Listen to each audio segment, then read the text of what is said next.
Manalangin kayo mga kapatid upang ang paghahain natin ay kalugdan ng Diyos sa mga makapangyarihan. Tanggapin mo ng Panginoon itong paghahain sa iyong mga kamay, kapurihan niya at karangalan sa ating pagkinabangan at sa buong sambayanan niyang banal.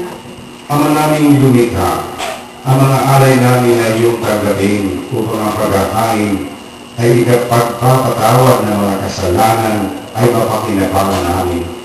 Pagindapati nawa ito na aming panatikan ang pagdating ng iyong anak na may dalinsay na kalooban sa pamamagitan niya kasama ng Espiritu Santo magpasawalang hanggan. Amen. Sumainyo ang Panginoon. At sumayin. Ika sa Diyos ang inyong puso at diwa. Itinaas na namin sa Panginoon. Pasalamatan natin ang Panginoon ating Diyos. Marapat na siya ay pasalamatan. Ama naming makapangyarihan, tunay nga marapat na ikaw ay aming pasalamatan sa pamamagitan ng Jesucristo na aming Panginoon. Ang pagsusugo mo sa Kanya ay ipinahayag ng lahat ng mga propeta. Ang pagsilang niya ay pinananamikan ng mahal na daling Kanyang inang tunay sa kapangyarihan ng Espiritu Banal. Ang pagdating niya ay inilahad ni San Juan Bautista sa Kanyang pagbibinyag. Ngayon pinaghahanda namin ang maligayang araw ng Kanyang pagsilang. Kami nananabik at nananalangin lubos na makaharap sa Kanyang kadakilaan. Kaya kaisa ng mga anghel na nagsisiawit ng papuri sa iyo ng walang hupay sa kalangitan, kami nagbubunyi sa iyong kadakilaan.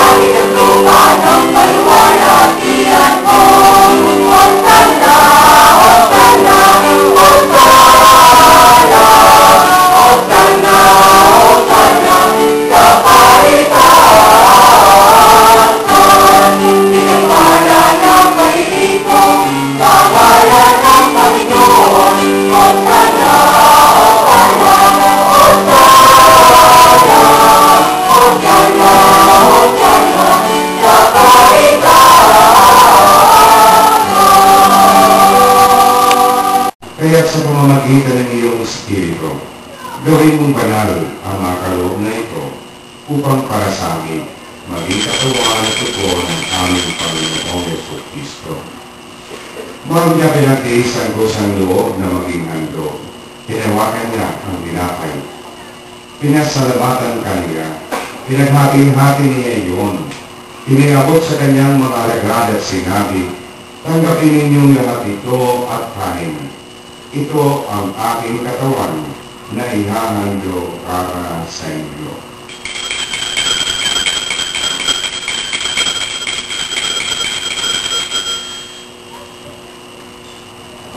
Gayon din naman, nung matapos ang hapunan, hinawakan niya ang kalis, muli kaniyang pinasalamatan. Iniabot niya ang kalis sa kanyang mga alagad at sinabi, tanggapin ninyong lahat ito at inumin. Ito ang kalis ng aking dugo ng bago at walang hanggang tipan. Ang aking dugo na ibubuhos para sa inyo at para sa lahat sa kapagpapatawad ng mga kasalanan. Gawin ito sa pag-alala sa akin.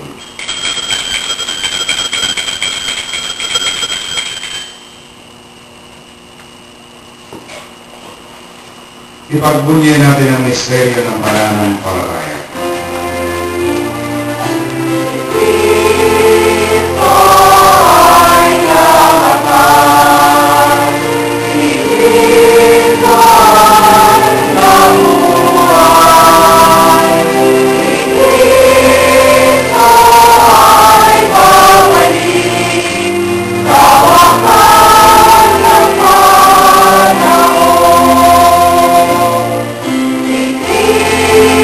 Oh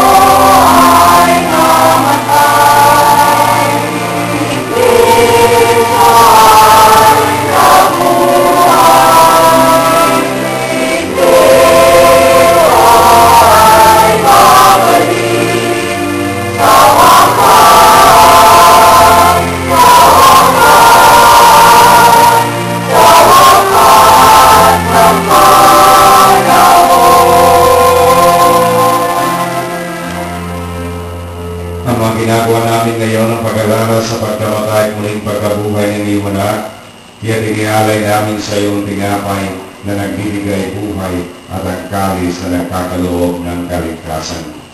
Kami nagpapasalamat dahil iyong minarapat at tumayo sa harap mo para maglingkod sa iyo. Isinasamo namin kaming magsasalo-salo sa katawan at dugo ni Kristo ay magugot sa pagkakaisa sa pamamagitan ng Espiritu Santo. Amalingapin mo iyong simbahang laganap sa buong daigdig. Puspusin mo kami sa pag-ibig, kaysa ibalito na aming Papa at Gabriel na aming obispo ng Tanang Kaparihan. Alalahanin mo rin ang mga kapatid naming nahimlay na may pag-asang sila'y muling mabubuhay, gayon din ang lahat ng mga pumanaw. Kaawaan mo sila at patuloyin sa iyong kaliwanagan. Kaawaan at panindapatin kaming lahat na makasalo sa iyong buhay na walang wakas. Kaysa ng mahal na Birheng Maria na Ina ng Diyos, kaysa ng mga apostol at ang lahat ng mga banal na namuhay dito sa daigdig ng kalugod-lugod sa iyo, may pagdiwang nawa namin ang pagpupuri sa ikararangal mo sa pamamagitan ng iyong anak na aming Panginoong Jesucristo.